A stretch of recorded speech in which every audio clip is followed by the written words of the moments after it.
চলো গ্রাম বাংলার একটা সুন্দর কালবৈশাখীর দিন সকলে মিলে উপভোগ করি। গোটা পশ্চিমবঙ্গের মানুষ যখন ৪৫ ডিগ্রি টেম্পারেচারে তিতিবিরক্ত, ঠিক তখনই আমরা গঙ্গারামপুরবাসী যেন একটা শান্তির দিন উপহার পেলাম। সকাল থেকে এখানেও খুব গরম পড়েছিল, কিন্তু দুপুরের একটু পরেই একটা দমকা হাওয়া শুরু হলো, একটা ঝোড়ো হাওয়া, আর তার সঙ্গেই বৃষ্টি। তারপর শুরু হলো শিলাবৃষ্টি।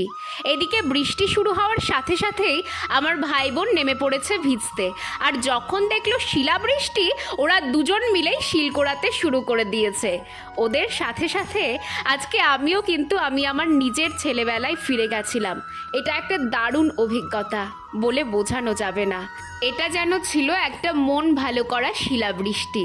আর এদিকে আমার বোন একটা গোটা কুরকুরের প্যাকেট ভরে ফেলেছে শিল কুড়িয়ে, কতগুলো।